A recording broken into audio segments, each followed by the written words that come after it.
सतगुर सम कोई नहीं, सात दीप नौ खंड, तीन लोक ना पाइए और एक इस ब्रह्मांड। सात दीपों में, नौ खंडों में और तीन लोकों में गुरु के समान कोई नहीं है। तो जिन्हें गुरु मिल गए हैं उन्हें दर बदर ठोकरे खाने की कोई जरूरत नहीं है। एक नामधारी सत्संगी की चर्चा कर रहा हूं। भाई वो बीमार हो गए थे, उनकी दोनों किडनियां खराब हो गई थी और उनका डायलिसिस हुआ करता था। वो मेरे संपर्क में तभी आए।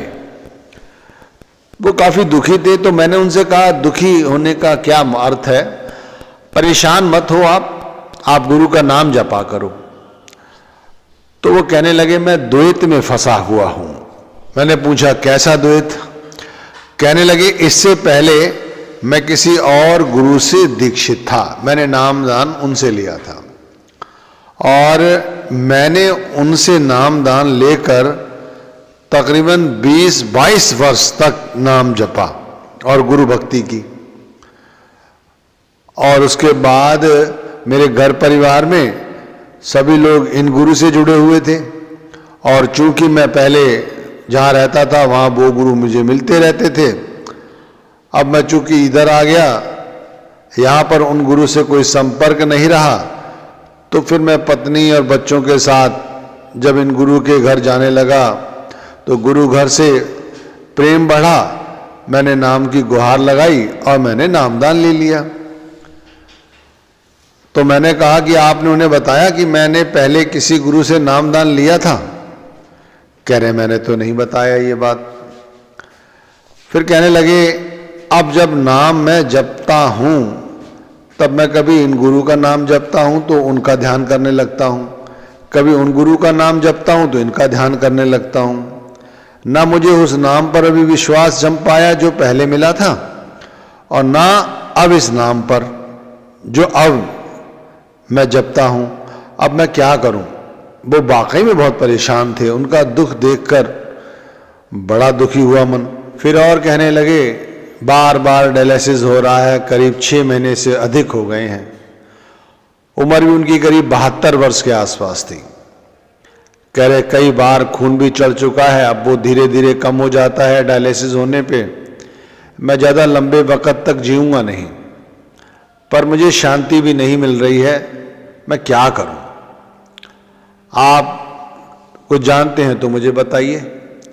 अब उनका दुख दर्द देखा नहीं गया तो मैंने उनसे सिर्फ यही कहा कि देखो भाई, आपने मौजूदा वक्त में जिन गुरु का पल्ला पकड़ा हुआ है, मौजूदा यानी इस वक्त, तो मैं अपने ज्ञान से, अपने अनुभव से तो आपसे यही कहूंगा कि आप अब प्रेजेंट में रहकर उन गुरु के द्वारा जो भी राह दिखाई गई है उसका अनुसरण करो, वो नाम जपो और उन्हीं गुरु का ध्यान करो जो आपके सामने इस समय है, मौजूदा गुरु। क्योंकि वक्त बेवक्त आप सभी के साथ ऐसा रहा होगा कि हमारे साथ पीछे कुछ रहा है। अब यदि हम जैसे बाहरी भक्ति किया करते थे नामदान से पहले, अब नामदान मिलने के बाद जब नाम के साथ जुड़ गए, नाम की भक्ति करने लग गए, नाम पर विश्वास जमा, तो फिर धीरे धीरे जो पहला प्रारब्ध था हमारा वो अपने आप हम भूल गए। क्यों? क्योंकि हमें इस नाम पर विश्वास हो गया, यहां हमारी आस्था टिक गई। तो भाई इसी तरह मैंने उन्हें समझाया कि आप वो द्वैत में ना पड़ो, संशय सभी त्याग कर अपने मौजूदा वक्त के गुरु का ध्यान किया करो, जितना अधिक ध्यान करो उतना ध्यान किया करो और नाम जपो।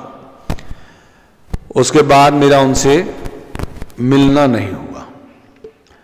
काफी समय बाद पता चला कि वो करीब 6 महीने बाद उनका देहांत हो गया था। लेकिन उनसे बच्चों से मैंने पूछा तो उन्होंने बताया कि बड़ी सुखद मृत्यु हुई उनकी। पता नहीं कैसे जो अंत के 4-5 महीने थे उनमें वो ठीक हो गए थे, खुश रहा करते थे और जैसे पहले परेशान रहते थे वो वैसे परेशान नहीं रहे। तो मैं समझा शायद कि उन्होंने बात समझ ली होगी। तो यही बात मैं आपसे कहना चाहता हूं कि जैसे शुरू में विनती की गई कि सतगुरु सम कोई नहीं, 7 दीप 9 खंड। अभी हम गुरु को आम इंसान समझते हैं, जबकि हम वाणियों में पढ़ते हैं कि गुरु के समान कोई नहीं है, 7 दीपों में कोई नहीं है, 9 खंडों में कोई नहीं है, 3 लोकों में कोई नहीं है, उनसे और उनके बराबर कोई ब्रह्मांड में नहीं है। लेकिन ये सब कहने के लिए, सुनने के लिए, अंदर अनुभव यदि हो जाए तो हमारे अंदर से जो द्वैत है ना, हम सभी में द्वैत हैं, वो सब खत्म हो जाए। चलो वो तो बीमार थे, उन्हें 2 गुरु प्राप्त थे, तो उनको ये द्वैत थे। हमें क्या द्वैत है? हम तो अभी भी गुरु के साथ वो रिश्ता नहीं जोड़ पा रहे हैं जो हमें जोड़ना चाहिए। हर बीवी से, हर भाई से, हर बुजुर्ग से हाथ जोड़कर विनती यही है कि भाई नाम की भजन बंदगी करो, सारे द्वैत, सारी शंकाओं को त्याग कर गुरु पर पूर्ण विश्वास रखते हुए रात्रि के तीसरे पहर उठो, नाम जपो। तब नहीं उठ सकते, थोड़ा देर में उठ जाओ, उठो, नाम जपो। उठकर नहीं बैठ सकते, बीमार हो, लेटे लेटे नाम जपो। आंखों के मध्य में, ठीक है, इस स्थान पर नाम को जपो। ध्यान गुरु का करते हुए नाम जपो। ध्यान को नीचे ना गिरने दो, ध्यान को इसी जगह अपने लगाए रखो, इसी जगह गुरु का आसन बनाए रखो, गुरु गद्दी बना लो इस जगह कि गुरु यहां बैठे हुए हैं। इससे नीचे तो नहीं, इससे ऊपर ही जाना है। इस तरह का अपना बनाओ विश्वास, नाम भक्ति करो। फिर देखो जो बाहर कहा जा रहा है ना कि 7 दीप 9 खंड 3 लोक, ये सब हमारे अंदर होगा। यही